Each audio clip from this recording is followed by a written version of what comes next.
गरीब साध साध सब नेक हैं, आप अपनी ठोरे, जो सतलोक ले जाएंगे वो साधु कोई और।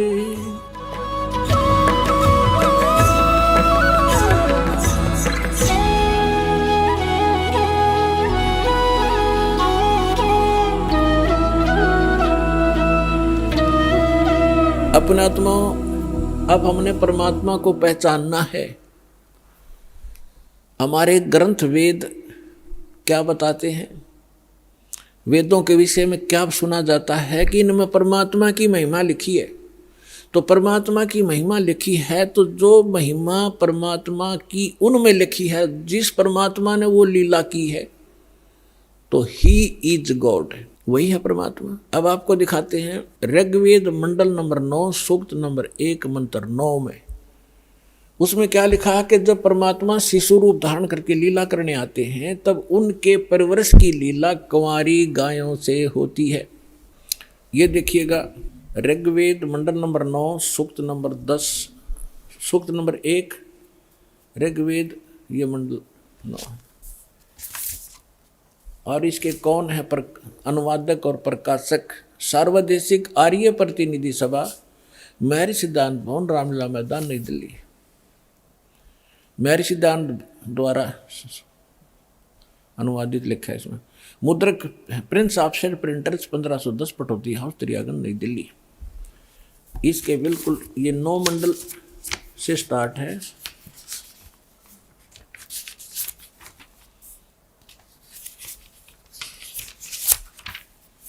ये देखिएगा ऋग्वेद मंडल नंबर 9 और सूक्त नंबर 1 और मंत्र नंबर 9। ये मंत्र नंबर 9 है। इसकी संस्कृत है अभि इमम अधन्या उत्सन्नितम शृणंती धेनव। धेनो माने गाय, शिशु माने शिशु रूप में प्रगट परमात्मा, सोमम, सोम माने अमर परमात्मा, इंद्राय पातवे। इसका अर्थ इन्होंने किया है, उस सोम माने अमर परमात्मा को इन्होंने सोमवान लिख दिया, सोम स्वभाव वाले पुरुष को। हर देखो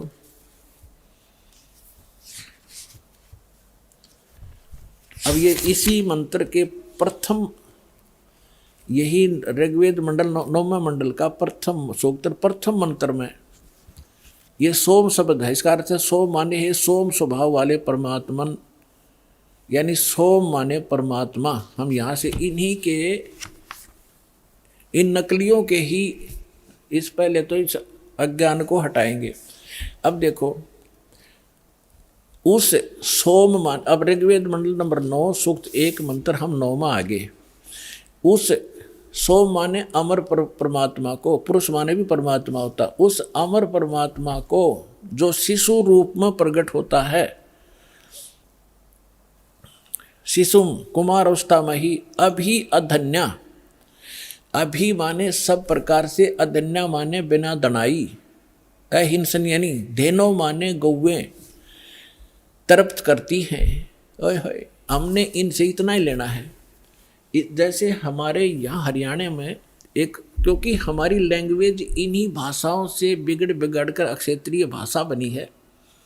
जैसे हम हरियाणा के अंदर खूड कहते हैं, जो हल से रेखा खींची जाती है, तो संस्कृत में खूड ही शब्द है।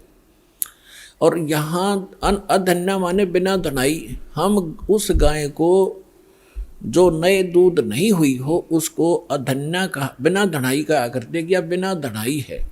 जिसके संग बैल नहीं लागा उसको कंवारी कहते हैं। अभी अधन्या यानी पूर्ण रूप से बिना धनाई, यानी कति कंवारी। जब वो अमर परमात्मा शिशु रूप धारण करके लीला करने आता है, तब उसके बाल परवरिश की लीला कंवारी गायों से होती है। ये क्या कौन कहता है? हमारे वेद कहते हैं। और वेद में परमात्मा ने 600 वर्ष पहले कहा था कि वेद मेरा भेद है, मैं ना वेदन के माही, और जौन वेद से मैं मिला, मैं वो वेद जानते ना ही कि वेद मेरी महिमा का गुणगान कर रहे हैं। और लेकिन इन वेदों में वर्णित विधि से मेरी प्राप्ति नहीं हो सकती, और जिस वेद से जो परमात्मा स्वयं आकर ज्ञान बताते हैं मैं मिलूं, वो वेद जानते ना ही, वो साधन वो मंत्र इन वेदों में नहीं है, लेकिन वेद मेरी ही महिमा का गुणगान कर रहे। तो ये स्पष्ट हो गया कि परमात्मा जब शिशु रूप धारण करके लीला करने आते हैं, उनके बालकपन में जो परवरिश की लीला कंवारी गायों से होती है। अब परमात्मा का 600 वर्ष पहले जो लीला की थी वो इतिहास लिपिबद्ध है, वो दिखाता हूँ। ये देखिएगा कबीर सागर संपूर्ण 11 भाग, खेमरा श्री कृष्ण दास प्रकाशन मुंबई से, और ये इन कबीर पंथियों का ही छापा बनाया हुआ है, कोई न सोचे कोई डुप्लीकेट होगा। कबीर पंथी भारत पथिक स्वामी युगलानंद बिहारी द्वारा पुरस्कृत, और यहाँ से छपा है। मुद्रक एवं प्रकाशक हैं खेमरा श्री कृष्ण दास, अध्यक्ष वेंकटेश्वर प्रेस, खेमरा श्री कृष्ण दास मार्ग, मुंबई। अब इसके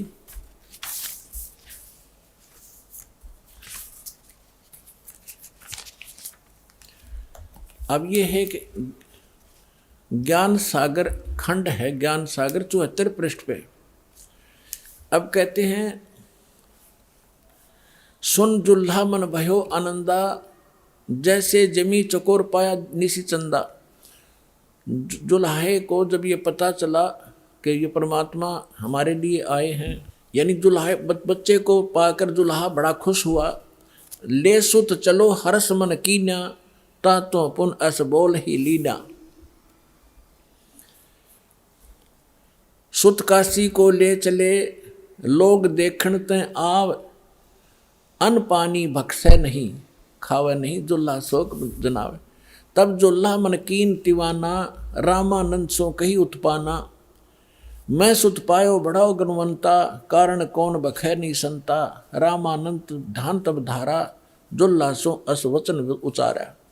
पूर्व जन्म ते ब्राह्मण जाति, हर सेवा की नी भली भांति। कुछ तो सेवा हर की चुकाता, ते भयो जुल्हो का रूपा। प्रीति प्रभु गए तो लेनी, ताते उद्धान में सुत तो दीना। अब इन्होंने जैसे कबीर पंथियों ने, वैसे तो दुखी व्यक्ति सब जगह जाते हैं अपने पुत्र के लिए, रामानंद जी से भी मिले होंगे, लेकिन वास्तविकता ये है क्योंकि परमात्मा ने कहा था कि गरीबदास वाले 12वें पंथ में गरीबदास जी के द्वारा मेरी यथार्थ महिमा की वाणी पुनः प्रकट की जाएगी। तो उसमें भी यही प्रमाण है कि एक अनब्यावर को दूध है दूध दिया तत्काल, और पीवे बालक ब्रह्म गति ता शिव भय दयाल। शिव उतरे शिव मंडल से अब अवगत बतन विनोद, और मैं के बदन खुलास कर फिर लिया इसको गोद।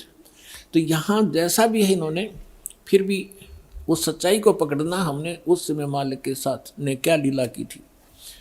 अब ये क्या कह रहे हैं कि रामानंद जी के पास गए, कौन? नीरू। स्वामी रामानंद जी से पूछा कि मुझे एक बालक मिला है, वो खाना नहीं खा रहा ना दूध पी रहा, क्या कारण है महात्मा जी? तो उसने बताया है कि पिछले जन्म में तू ब्राह्मण था। रामानंद जी ने कहा इसमें जो प्रकरण है ऐसा लिखा, और तू तेरे से कोई गलती बनी जिस कारण से तू दुल्हा बन गया, और तेरी फिर भी मालिक ने सुन ली, तुझे उद्यान में जंगल में बालक दे दिया। अब ये तब खाएगा तो इसके लिए एक कंवारी गाय लाओ और वो दूध देगी, तब यो बालक पीवेगा। देखिए अब नीरू कहता कि भगवान मेरे से गलती हुई, उसा मैंने फल पा लिया, और अब मैं आरत हो, हे प्रभु जस कीन्यो तस पायो, आरत हो तब दर्शन आयो। सो कहिए उपाय गुसाई, बालक अक्षुदावंत कुछ खाई। मेरे से जो गलती हुई थी भगवान ने मुझे सजा दे दी, दुल्हा बना दिया आपके कहने अनुसार, लेकिन मैं आपके पास आया हूँ संकट निवारण के लिए। सो ऐसा उपाय बताइए मेरा बालक कुछ खावे। तो रामानंद अस युक्ति विचारा, तुम सुत कोई ज्ञानी अवतारा। तेरा बालक जो है कोई विद्वान पुरुष है, और बचिया जाही बैल नहीं लागा, अरसो ले ठाड़ करो ते आगा। एक बचिया ले आओ जिसको बैल ने टच ना किया हो, और उसके साथ खड़े कर दो, दूध देवेगी। दूध चलो ते थन ते, दूध दियो छिपाए, और अक्षुदा वंत जब होवे बालक ताको देव खवाए। अब दूध पीवत नाम कबीर, दूध अब पीवत नाम कबीरा, खेलत संत मत सब धीरा। अब इससे क्या सिद्ध हो गया?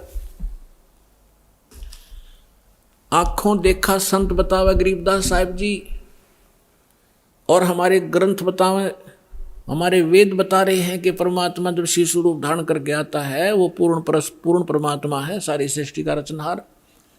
वो ऐसी लीला करता है, वो कुंवारी गायों से उनके परवरिश होती है बचपन की।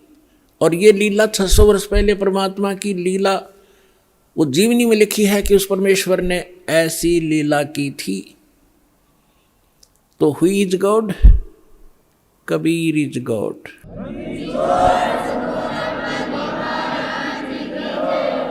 अब फिर क्या होता है?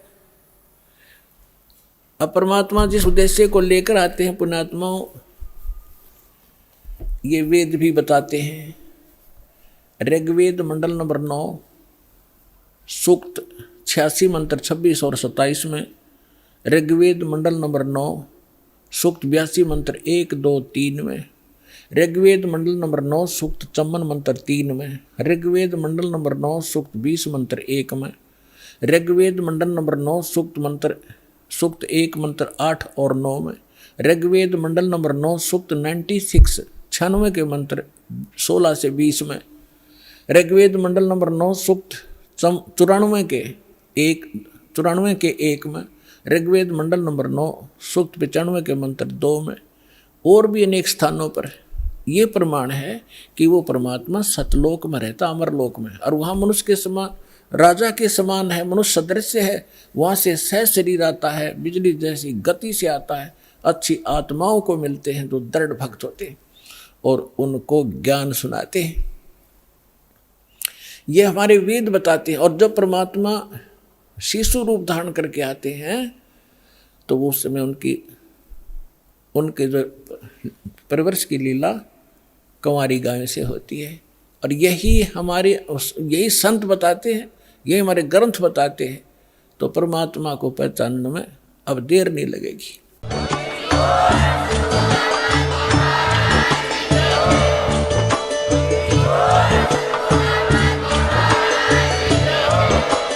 आप सुन रहे थे जगत गुरु तत्वदर्शी संत रामपाल जी महाराज जी के मंगल प्रवचन। अधिक जानकारी के लिए विजिट कीजिए हमारी वेबसाइट www.jagatgururampalji.org। संत रामपाल जी महाराज जी के शुभ आशीर्वाद से पूरे विश्व भर में 500 से भी ज्यादा नाम दीक्षा केंद्र हैं, जिन पर संत रामपाल जी महाराज जी द्वारा ऑनलाइन निशुल्क नाम दीक्षा दी जा रही है। अपने नजदीकी नाम दीक्षा केंद्र का पता करने के लिए संपर्क करें 8222880541।